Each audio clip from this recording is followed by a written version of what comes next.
body of individuals, so we're a group of individuals who all share the same faith, striving to be a diverse body. What are some misconceptions about the church that people outside the church may have?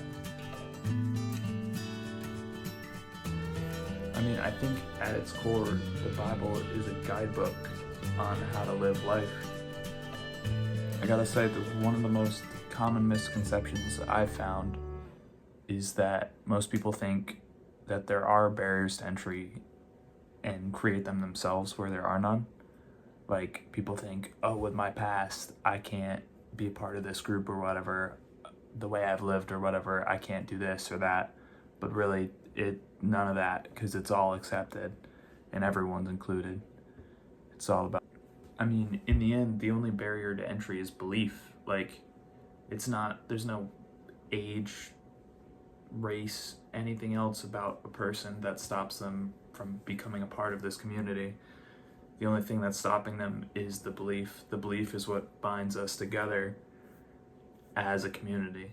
That's our job, to do better at outreach to the community so that they know who we are and what's true about us, why we're here, what we believe. I mean, a misconception about Christians is that, like, we're here because we think we're good people. At its core, like, we all are here because we believe that we're fundamentally flawed, sinful people, but we believe in Jesus as somebody who historically lived, existed, and accurately is portrayed as the Son of God and died for us. So people are just very helpful in sharing wisdom and life experiences as well, things that I think retrospectively everyone often wants people not to make the same mistakes that they did, and so thankful to have that here at this church. And then just learning about people too, just a lot of different types of people doing things different ways. So it forces you also to broaden your horizons even within a community where you also share a lot of the same values. To answer it more broadly for misconceptions about the church, as in like Christian churches, community, that can go a lot of different ways. One is the stereotypical that Christians are like neat and tidy and clean, think that we're all good people. Fundamentally, the gospel in Romans 3:23 tells us that the wages of sin is death, and we all identify as sinners, and we deserve the punishment for sin.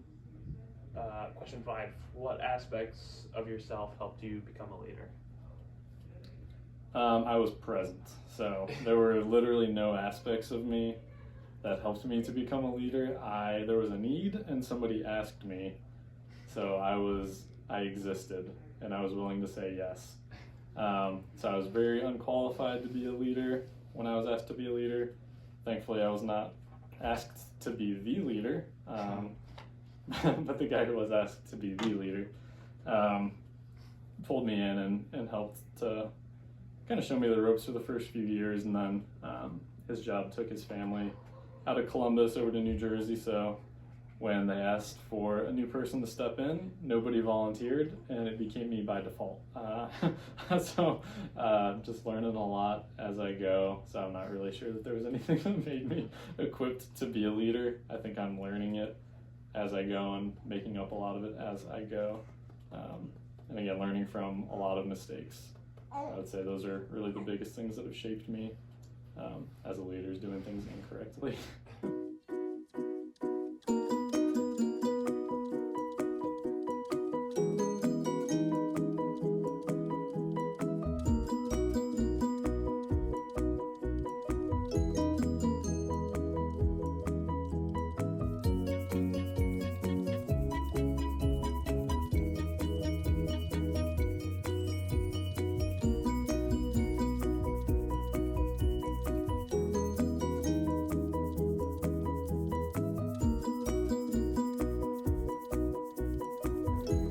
You know, at the end of the day, it's about being a part of something that's greater than yourself and coming together as a group of people united under something that you can all believe in. You trust each other, and those people are there to guide you and help you through the stuff that you're going through, and you're there to help them in like a mutual relationship.